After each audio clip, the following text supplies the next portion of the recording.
잠깐 기도하겠습니다. 사랑의 하나님 감사합니다. 오늘도 어려운 일과 힘듦 속에서도 주님을 의지하기 위해서 주 앞에 나아옵니다. 육신의 피곤함과 영혼의 곤고함을 아시는 하나님, 이 시간 우리를 품어주시고 우리와 함께하여 주시기를 간절히 소원합니다. 우리의 마음과 또한 우리의 삶의 모든 것을 하나님께서 온전하게 주장하여 주시고 내 안에 보내어 주신 또 이 땅 가운데 보내어 주신 예수 그리스도를 본받아 섬김의 삶과 낮아짐의 삶과 용서의 삶을 살아가는 우리가 될 수 있도록 신앙과 삶의 모습이 연결되어지는 우리가 되도록 주여 축복하여 주시옵소서. 그렇게 살아가기 위해서는 날마다 우리 스스로를 성찰해야 하는 시간들이 필요한 줄 믿습니다. 타인을 향하여, 세상을 향하여 있는 나의 시선을 나를 향하여 돌리게 되어 나를 자꾸만 조명하여 보고 나의 연약함과 나의 부족함을 자꾸만 들여다 보아야 겸손함이 훈련되어지는 것이고 거룩함을 가지고 세상을 살아가게 되는 줄 믿습니다.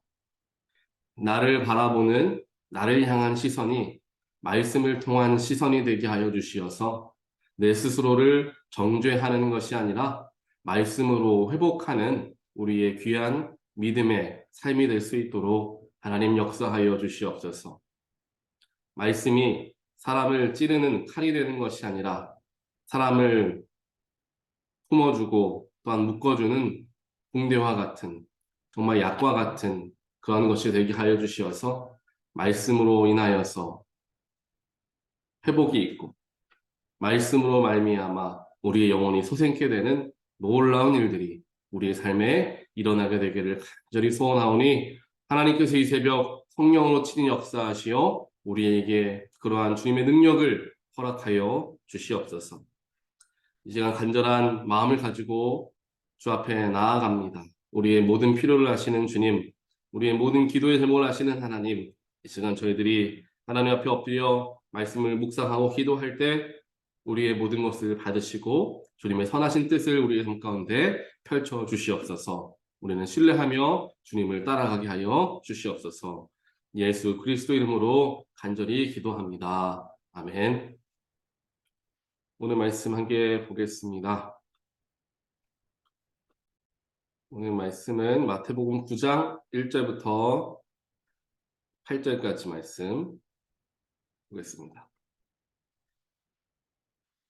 예수께서 배에 오르셔서 바다를 건너 자기 마을에 돌아오셨다. 사람들이 중풍병 환자 한 사람을 침상에 놓인 채로 예수께로 날라왔다. 예수께서 그들의 믿음을 보시고 중풍병 환자에게 말씀하셨다. 기운을 내라 아이야, 내 죄가 용서받았다. 그런데 율법학자 몇이 이 사람이 하나님을 모독하는구나 하고 속으로 말하였다. 예수께서 그들의 생각을 아시고 말씀하셨다. 어찌하여 너희는 마음속에 악한 생각을 품고 있느냐? 내 죄가 용서받았다 하고 말하는 것과 일어나서 걸어가라 가거라 하고 말하는 것 가운데서 어느 쪽이 더 말하기가 쉬우냐? 그러나 인자가 땅에서 죄를 용서하는 권세를 가지고 있음을 너희들이 알게 하겠다. 그리고 예수께서 중풍병 환자에게 일어나서 내 침상을 거두어 가지고 집으로 가거라 하시니 그가 일어나서 자기 집으로 돌아갔다. 무리가 이 일을 보고서 두려움에 사로잡히고 이런 권한을 사람들에게 주신 하나님께 영광을 돌렸다. 아멘.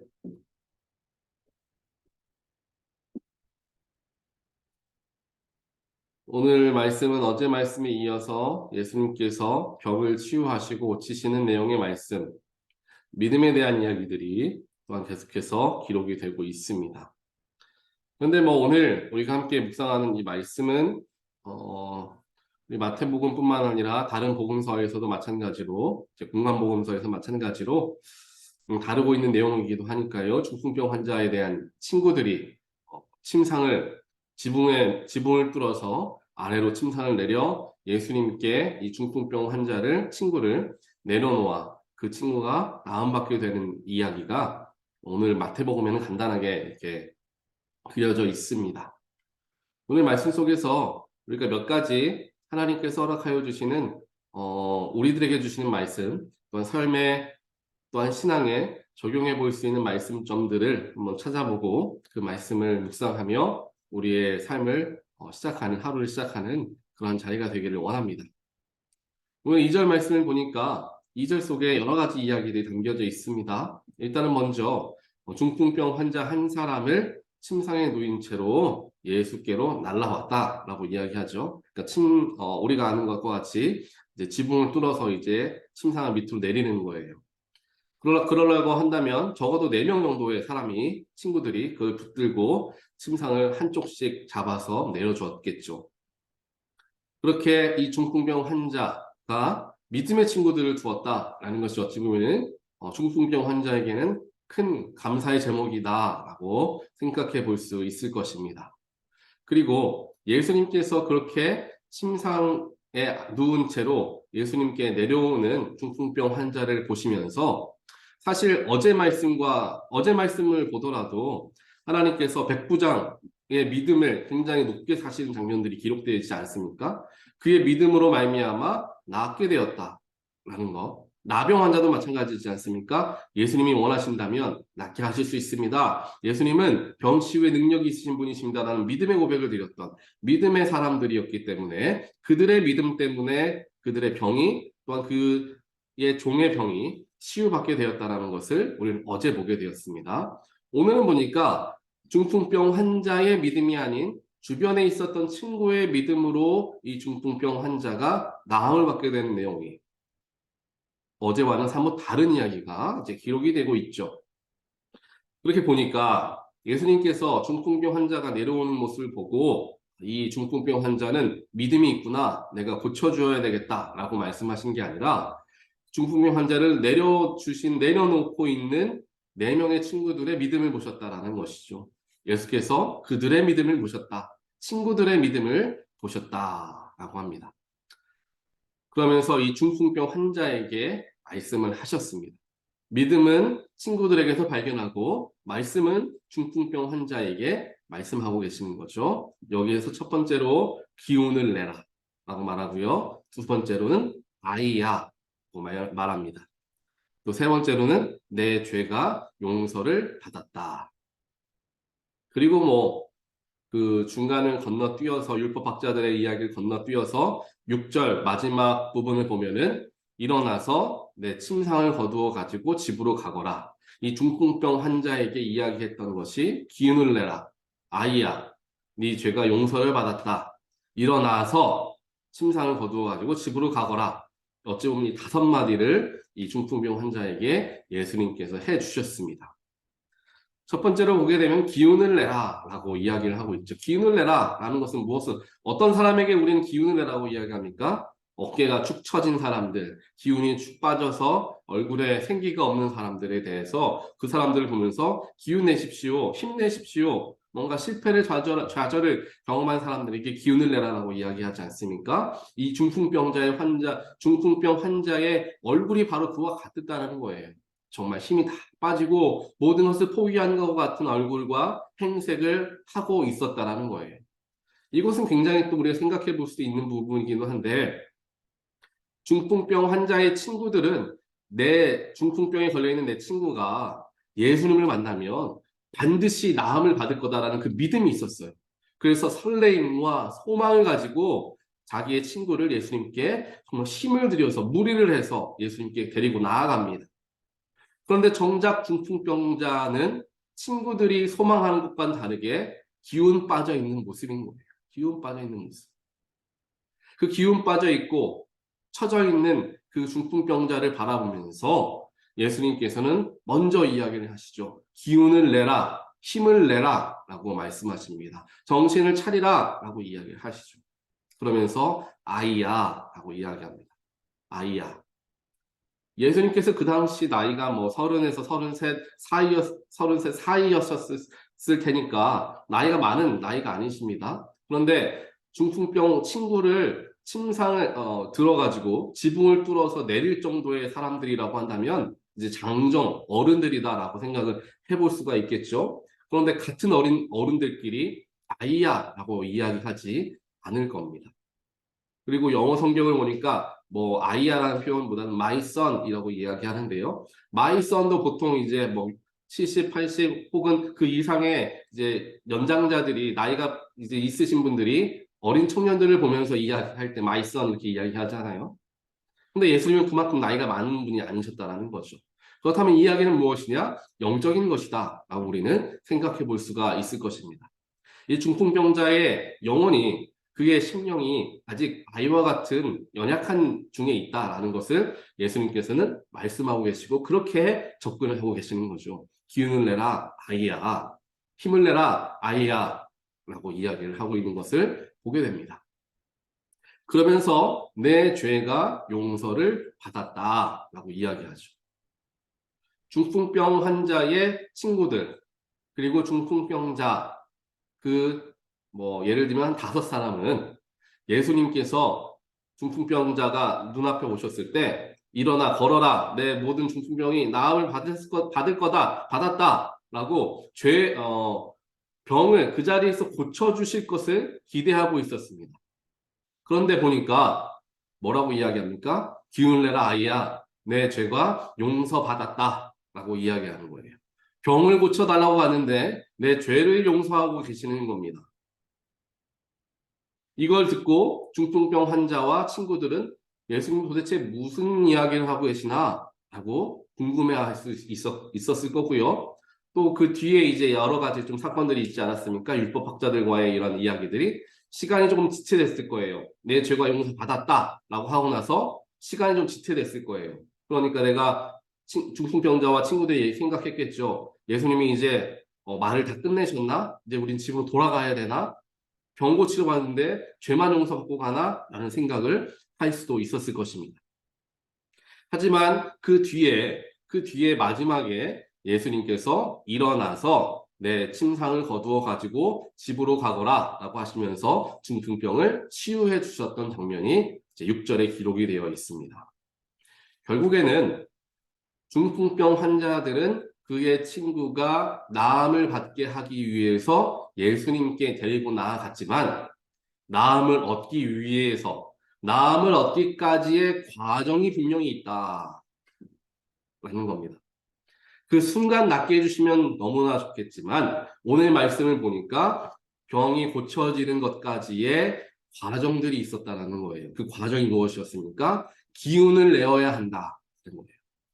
일단 마음의 아픔들, 어려움들 혹은 수 없는 세월 동안에 가지고 있었던 중풍병으로 말미암아 힘든 기운이 빠져있는 마음에 힘을 내는 시간이 필요합니다. 그리고 죄를 용서받아야 한다는 거죠. 뭐 누군가는 죄가 있으니까 병이 있다라는 이야기를 말씀을 드리는 것이 아니라 제가 말씀을 전하면서 수도 없이 누누이 전해드렸던 것과 같이 우리 안에 죄가 있으면 예수님께서 온전하게 우리의 삶을 주장하실 수 없고 역사하실 수 없다라는 이야기를 드린 적이 있습니다. 왜냐하면 예수님은 너무도 거룩하신 분이시기 때문에 죄 가운데 거할 수 없기 때문이죠. 그렇기 때문에 죄를 먼저 사하고 용서한 후에 그 사람의 속에 은혜가 들어가고 사랑이 들어가며 예수의 능력이 들어간다는 이야기들을 제가 많이 전해드린 적이 있습니다. 이와 마찬가지입니다. 중풍병이 치유받기 위해서는 예수의 능력이 그 중풍병자에게 들어가야 되는데 그러기 위해서는 먼저 죄가 해결되어야 한다는 거죠. 죄가 있으니까 중풍병이 생긴 것이 아니라 지금 중풍병을 해결하기 위해서는 먼저 죄에 대한 문제를 다루어야 한다는 거예요. 그 죄가 크든 혹은 작든 그 죄를 일단 자연 다 청소하고 나서 하나님의 은혜가 예수의 은혜가 들어갈 수가 있다는 것입니다. 그렇게 사람의 기운을 차리는 것과 사람이 기운을 차리는 것과 또한 그 안에 있는 죄가 용서받는 일이 연결된 후에서야 치유가 되는 일이 일어나게 된다는 사실입니다. 오늘 이 말씀 속에서 우리는 여러 가지를 생각할 수 있겠죠. 중풍병 환자의 입장에서 말씀을 대할 수도 있고요. 중풍병 환자의 친구들의 입장에서 말씀을 대할 수도 있을 것입니다.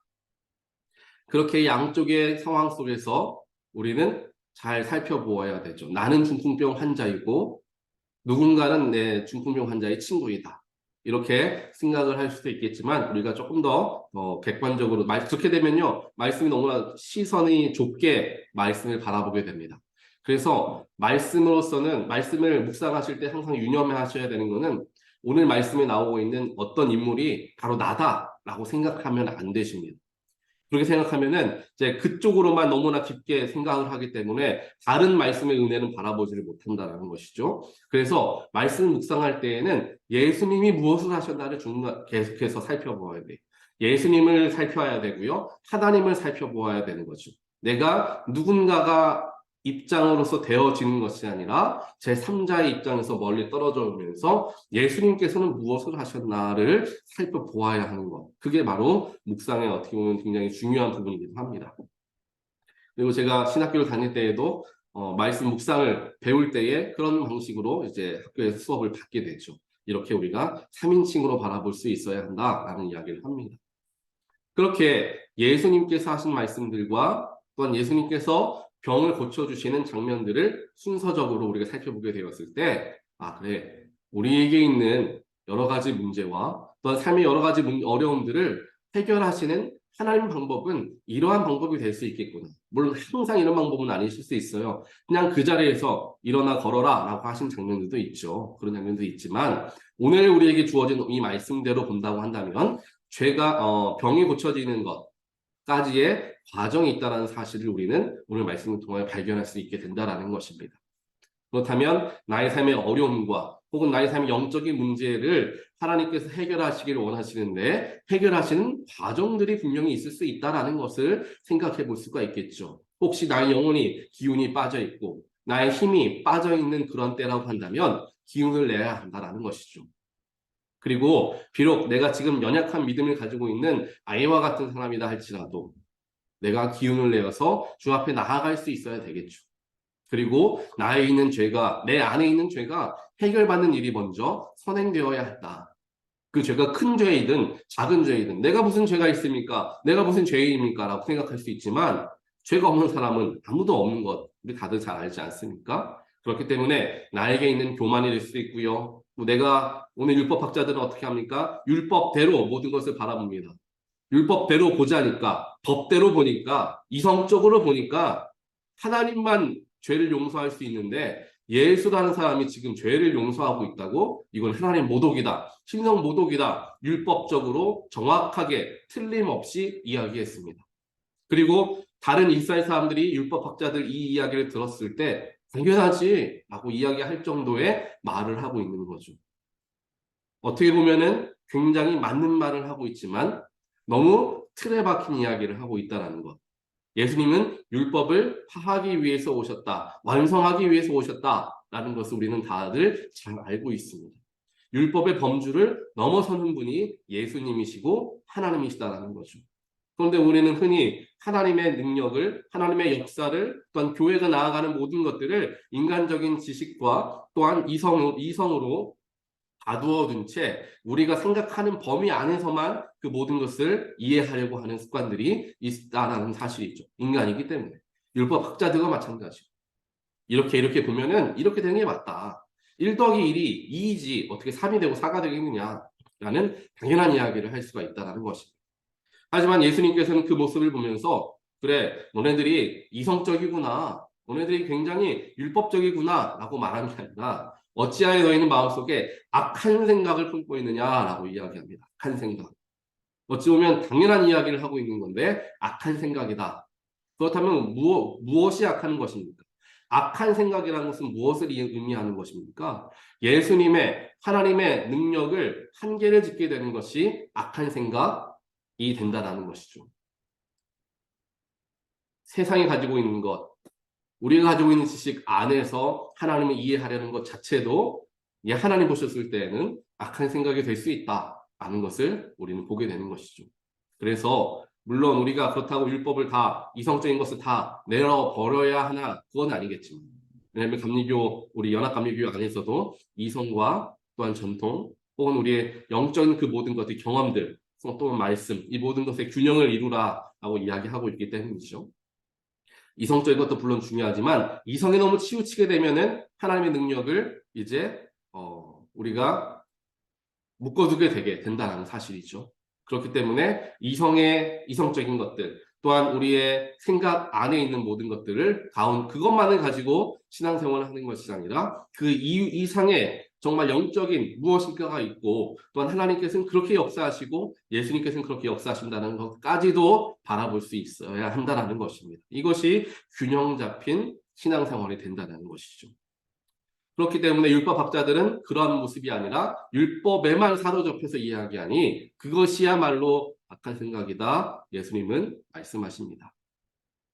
그 후에 이제 중풍병 환자에게 돌아오셔서 이제 그를 일으켜 세우시고 걸어가게 집으로 돌아가게 하시는 내용의 말씀이 바로 오늘 말씀입니다. 그런데 오늘 어디에도 중풍병 환자에게 그 병을 내가 고쳐주겠다, 고쳐주었다라고 이야기하는 내용의 말씀은 아무것도 없습니다. 중풍병 환자가 듣고 싶은 한 말 한마디, 예수님께 듣고 싶은 말 한마디는 네 병이 고침받았다라는 말 한마디였을 것입니다. 하지만 예수님께서 처음 그에게 건넨 말은 내 죄가 용서받았다라고 이야기하죠. 예수님께서는 대부분 이러한 방식으로 사람들을 대하셨습니다. 우리는 그렇잖아요. 예수님께서 혹은 하나님께서 내가 기도를 하나님 이렇게 해주십시오라고 하면 그래 내가 그렇게 해주겠다라고 응답을 받기를 원합니다. 우리 사람들은. 하지만 하나님께서는 그렇게 역사하시지 않는 경우가 굉장히 많죠. 예수님도 마찬가지입니다. 예를 들면은 우물가에 있는 여인을 만나러 갔을 때 네가 참 외롭지, 네가 참 힘들지, 사람들의 손가락질 받는 삶이 너무나 어렵지, 참 네가 힘들게 살아가는구나, 내가 너를 위로하기를 원한다 라고 접근하셨습니까? 아니에요. 그냥 접근하셔서 나에게 물을 달라 라고 접근하시죠. 또 살아가는 예수님께서 십자가 달려 죽으신 후에 제자 2명이 엠마오로 정말 힘이 축 빠져서 걸어가고 있을 때에 예수님께서 나타나셔서 이 힘이 빠져있는 두 제자들을 보면서 예수가 죽은 것, 내가 죽은 것 때문에 너희들이 그렇게 실망해 있구나. 내가 너에게 힘을 줄게. 힘을 내라. 내가 너희와 함께 하기로 한다. 그들을 그렇게 위로해 주신 것이 아니에요. 너희들의 낯빛이 왜 이렇게 어둡냐? 왜 이렇게 슬픈 표정으로 걸어가냐? 라고 말을 건네셨던 것이죠. 예수님께서 우리에게 하시는 것도 마찬가지입니다. 나에게 있는 문제를 그 순간에 해결해 주실 능력 당연히 있으시죠. 하지만 예수님은 그렇게 접근하시지 않는다는 거예요. 너에게 무슨 문제가 있느냐? 네 기분이 지금 어떠니? 네 감정은 왜 그럴까? 네가 생각하는 게 지금 무엇이니? 우리에게 물어보신다는 거예요. 그럼 물어보시는 거에 대해서 우리가 여러 가지로 답을 하고 또 답을 하는 과정들을 기도를 통하여 갖게 되겠죠. 그렇게 하다 보면 내 안에서 스스로 그 답을 발견하게끔 예수님은 도와주신다는 거예요. 아까 말씀드렸던 우물가의 여인조차도 예수님과 대화하는 과정 속에서 예수님이 위로해 주신 말씀을 하나도 하시지 않았지만 그 스스로 위로를 받고 치유를 받습니다. 그리고 엠마오로 가던 그 두 제자도 예수님께서 어떠한 위로도 해주시지 않았지만 예수님과 대화하는 과정 속에서 위로를 찾아내는 거예요. 예수님이 하시는 일이 이런 거예요. 우리 가운데 스스로 생각하게 하시고 스스로 질문에 대한 답을 하게 하시면서 물론 예수님 안에서죠. 그렇게 하게 하시면서 우리 스스로 치유의 능력들이 일어나게 하시고 회복의 일들이 일어나게끔 도우시는 일. 그것이 어찌 보면은 성령이 하시는 일이라고 분명히 이야기하지 않습니까? 바로 이러한 마음으로 우리가 기도할 수 있어야 하고 신앙생활을 할 수 있어야 합니다. 하나님께서 날마다 우리가 원하는 그대로 다 기도를 그대로 응답해 주는 것은 아니다라는 것 우리 오늘 말씀을 통해 봅니다. 하지만 결국에는 그 일들이 우리가 원하는 것대로 바라는 대로 소망했던 대로 이루어지죠. 그렇지만 과정이 있고 단계가 있으며 또한 스스로를 돌아보는 시간들이 필요하다라는 생각들을 우리가 하면서 하나님의 역사하심을 내가 한정짓지 아니하고 하나님께서 원하시는 때에 원하시는 방법으로 원하시는 것으로서 이루어 나가실 것을 소망하며 그 소망을 잃지 않는 것이 중요하다라는 마음으로 우리의 삶을 살아가면 좋을 것 같습니다. 이 중풍병 환자에게 내 죄가 용서받았다라고 한 후에 병이 고쳐지게 되는 그 중간 타임에 율법학자와 대화가 있는 사이, 몇 분 되지 않는 사이일 수도 있겠지만 이 중풍병 환자와 친구들에게는 정말 영원과 같은 시간이었을 수도, 그렇게 느껴졌을 수도 있습니다. 하지만 그 짧은 기다림의 시간이 분명히 있은 후에 다시금 중풍병 환자의 병 고침이 일어나게 되었던 것을 우리는 보게 된다는 사실이죠. 이러한 마음을 가지고 하나님의 능력을 소망하며 하나님을 또한 치유하시는 예수님을 우리가 포기하지 않고 끝까지 붙들며 우리의 삶을 더욱더 예수님께, 하나님께, 성령의 역사하심에 더욱더 우리의 삶을 열어드리는 우리 모두가 되시기를 주님의 이름으로 간절히 축원드립니다. 함께 기도하겠습니다. 사랑의 하나님 감사합니다. 오늘 말씀을 통하여서 우리가 많은 것을 생각해 보게 되었습니다. 하나님, 각자가 받아들이게 되는 말씀 묵상점은 조금씩 다르고, 또한 오늘 이 말씀을 바라보면서 느껴지는 감정들도 다들 다를 것입니다. 하지만 분명한 것은 우리에게 그 마음을 주시고 그 묵상점을 주시며 그 말씀을 통하여 생각을 해보게 하신 분은 성령 하나님이신 것을 우리는 분명히 믿습니다.